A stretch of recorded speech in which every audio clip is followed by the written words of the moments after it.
Hello my friends, welcome to a new video. Today the most expensive sim rig that I have ever bought at this moment to review, so I had great expectations. I present you the Next Level Racing GT Elite Wheel Plate Edition.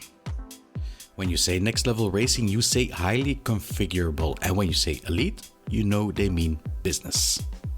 Starting with the pedals, well, everything can be configured. You have an inclination forwards and backwards with easily an inclination of 45 degrees.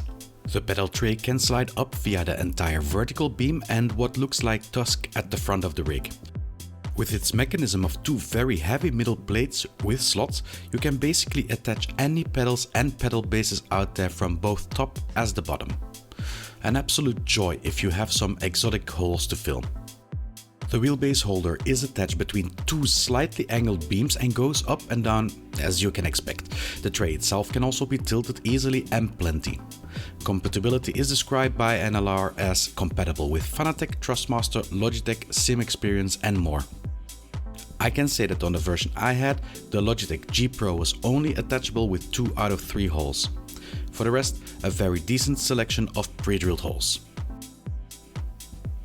The shifter holder is mounted on a 4080 beam and can be tilted. It is sufficiently wide to mount both the handbrake and shifter to it. A last thing would be the seat brackets. Here too you can adapt it in a very wide angle with those special tool-free bolts. In 98 different positions to be specific. You can really see by the entire configuration that Next Level Racing really wants to make a rig suitable for all sorts of simulation. You can use this rig in GT mode, you can use this rig in Formula mode, you can use it in truck mode, you can use it even in tank mode. And I didn't really know that was a thing, but Tank Simulator guys, this is the rig for you. The build quality of this thing is phenomenal. You have the base profiles which measure 10 centimeter. Normally standard is 8 centimeter, but here 10 centimeter with a very thick core also in the profiles. Everything is well secured, even over secured when I look at it. So if you put it together, it is made to last. In the stress test of the pedal tray, it performed very well, even with some serious heavy thrust against the pedals. I would say there is no noticeable flex at all even. The entire configuration feels solid as a rock. The stress test on the wheelbase holder showed some light flex. With light, I mean absolutely not disturbing at all, and only when driving like a complete idiot. The wheelbase plate is very heavy and bolted standard in 4 places to the vertical beams. You could add more attachment points if needed. The vertical beam themselves are attached with no less than 8 points each to the horizontal ones, forming a very solid base for the entire rig. So you have cover plates everywhere. You have the Next Level Racing logo also engraved in the profiles themselves. So that's very nice, nice to look at.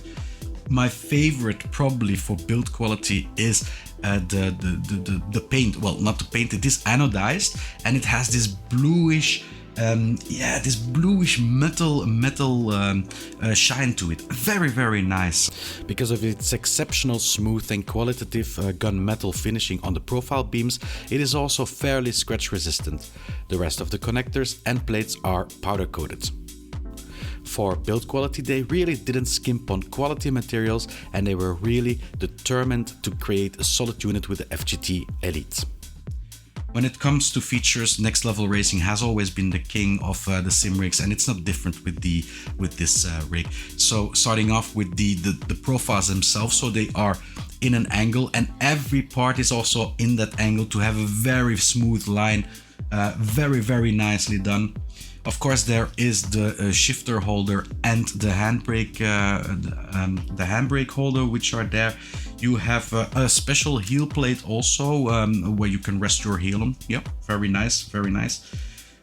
Cable holders also, not those cheap cable holders, but here, yeah, very nice cable holders that they put on it. There is butt kicker and motion support. And my absolute favorite is the toolkit that is included with this rig. You have like a little wrench thingy, and then there is the leveling tool which is included. Of course, it doesn't stick to the aluminium, but it does stick on the metal. So very nice that they included it also. The Elite comes in different versions, ranging from the full-blown 160mm profiled Elite to the GT Elite Lite. If you wonder what the difference is between this version and the FGT Elite Lite, well, it would be a normal 80mm profile as a base without a shifter holder and adaptations for a motion platform. It doesn't feature a heel plate, and something which is a real shame, no post-anodized custom carbon grey but simply black anodized profiles. In my opinion though, calling this the FGT Elite Lite is a big marketing mistake. It really devaluates the FGT Elite and makes things more complex than they should. When it comes to options, they also provide you a lot of means to spend your money. You have the display holders, of course. You have 1 screen, 3 screens, 4 screens. You have the motion platform that you can integrate with this rig. Of course, there is also the various seats. I have the ERS 1 seat on this, but you have the ERS 2 and 3, and you also have the ES 1, I think, that you can use on it. So there are plenty of options that you can choose. So the seat that I have here, the ERS1, very comfortable seat.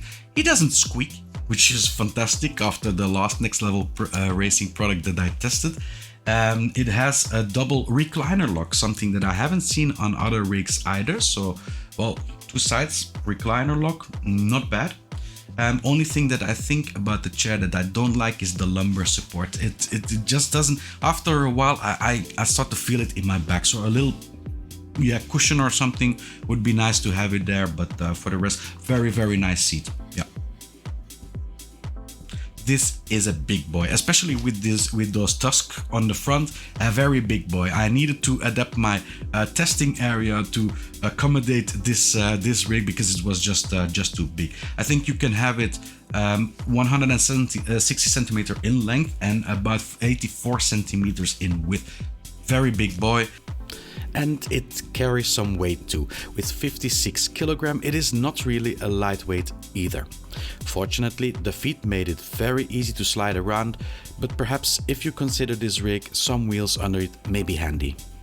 Price, not my favorite topic for these seats, €1,100, which makes it indeed the most expensive rig that I tested so far. And you don't have a seat with this, so for a seat you will have to rack out another 280 to €350 for the ERS seats.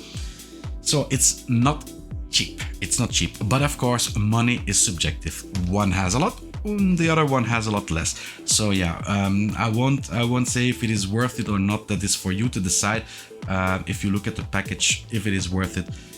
For me personally, I think it is too expensive. I mean, I am also not a Formula driver, so for me that functionality it's not that good. Of course, I like that it is configurable a lot, but I wouldn't pay $1,100 for a rig like this. No way. So some negative points: it is hard to build alone, really hard to build alone. If you build it, make sure there is somebody with you. I do find it a shame that it doesn't really have any customization. So every FGT Elite looks the same. It would have been nice, like with Track Racer, that they would have added like the different plastic things to put in the gutters of your profile, so that it has a bit of another color. For this price, I would have expected it with it. It's not that expensive either, and it makes a complete world of difference when it comes to customization.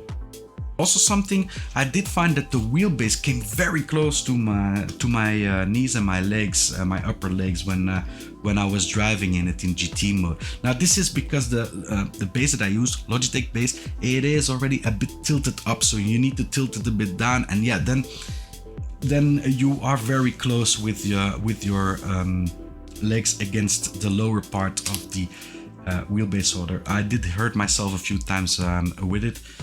But of course, this is dependent on wheelbase to wheelbase. Fanatec bases, because they are straight, they won't have the same problem as with the Logitech bases.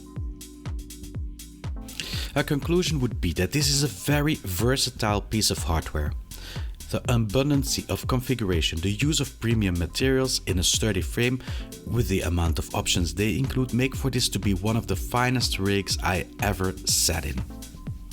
It can also be upgraded with Next Level Racing's own motion platform and haptics, which would make it about the wet dream of every simulated driving enthusiast and professional. The other side of the medal are the heavy price tag and the big footprint of it all. Granted, you can drive in about any position that you want, but it still requires quite a lot of work if you want to adapt it. Here, I would just have expected some more innovation for the price.